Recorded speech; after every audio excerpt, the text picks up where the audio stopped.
in order to start with the NMR, these are the things you need on your NMR label. First, you need the compound ID and name if you know it. The structure is a must-have for the compound label, how much of your compound there is, and in which solvent it is. The first step to using the NMR is placing the sample inside of a spinner. So first, you push the sample through the spinner, and then using the gauge, you push the sample all the way until it touches the bottom of the gauge to make sure that it is in the window of the NMR. Once you have the sample in the gauge, you place it inside one of the sample holders in the carousel of the NMR and record the number that it is in, which is on the top and the bottom.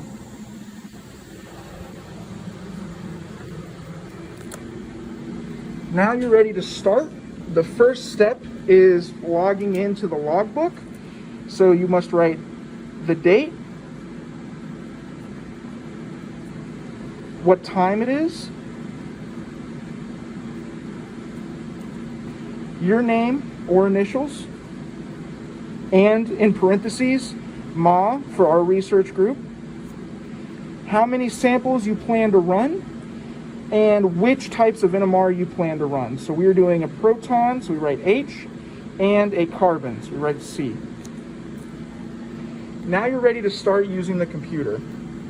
First thing you click on is this program called Delta.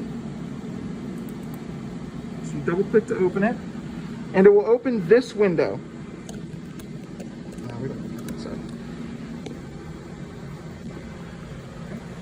Now, to start, you have to open the spectrometer window, so you click this button, and it will open this window.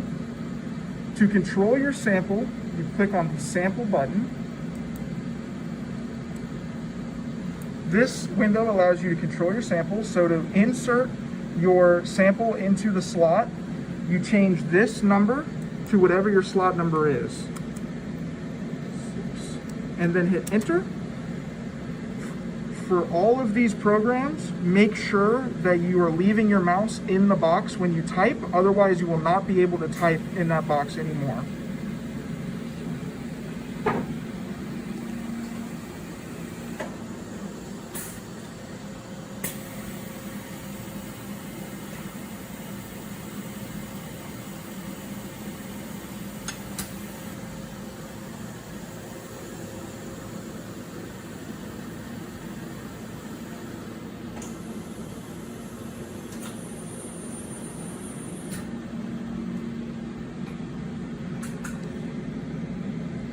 Now you can see that the spinner has been dropped in. You want to wait until the current spin is up to 15 Hertz.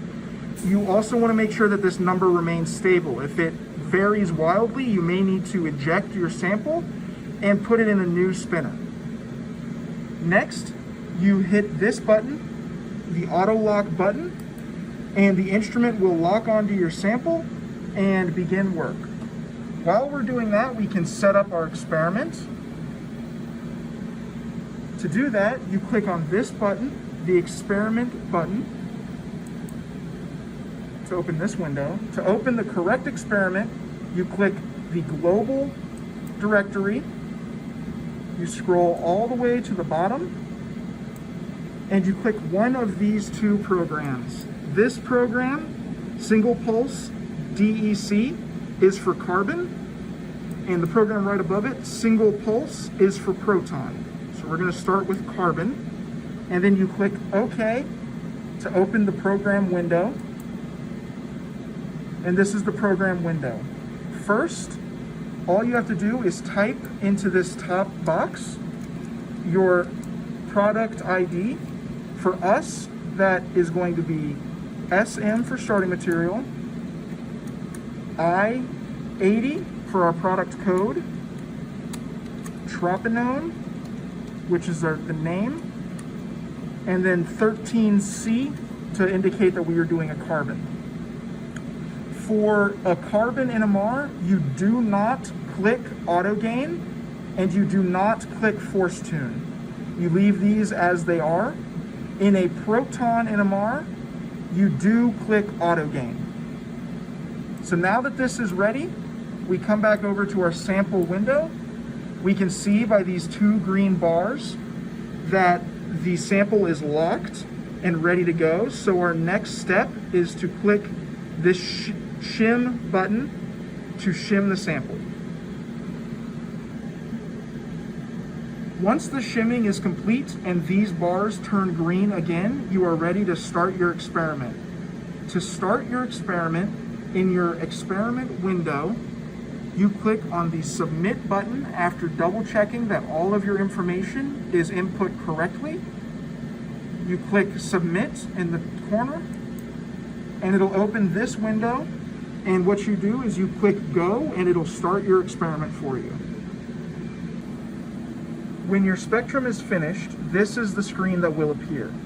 The first step is removing the FID. To do that, first you click at the top on Preferences and you uncheck Show FID. Next, for a carbon, you want to label all of your peaks. To do that, you click the Label Peaks button at the top of the screen. And as you can see, that will label almost all of your peaks. Any important peaks that are unlabeled, like this important ketone peak down here, you can see that we need to know that the ketone exists.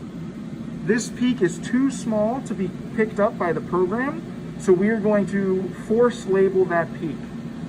In order to do that, we come up to this menu, click on Zoom, click on Peak, click the button that has an exclamation point inside of it, and then you're going to want to line that cursor up with your peak and click once, and it will create a label so that you know where that peak exists. Once you're done, now it's time to print this spectrum. So you come up and you click on the print data. You hit OK. Do not fill in the file name on this window. Just click OK. Now on this window, make sure that you are in the right file. Normally you will be saving inside of Documents,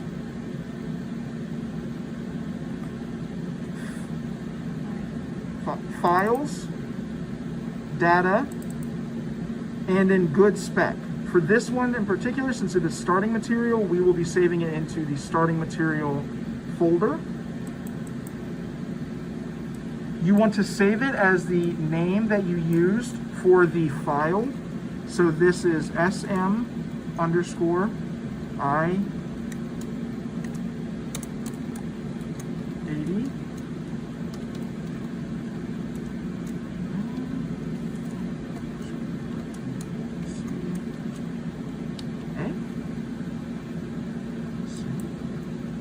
And once it's saved, you can close this window. On your desktop or in the file browser, you can open that same folder and you can open the PDF that you just created. Double click to open. Yep. Now you have your PDF. You can click print.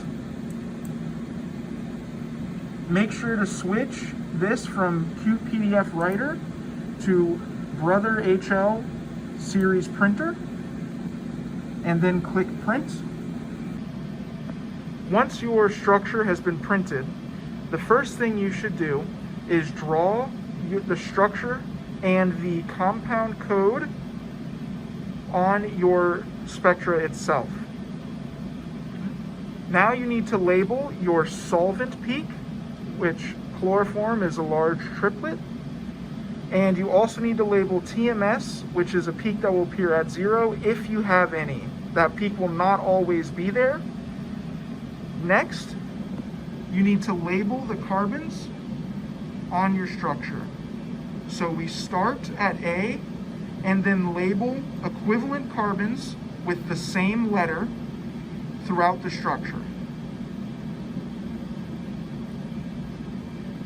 Once all of your carbons are labeled, you need to begin assigning them to specific peaks.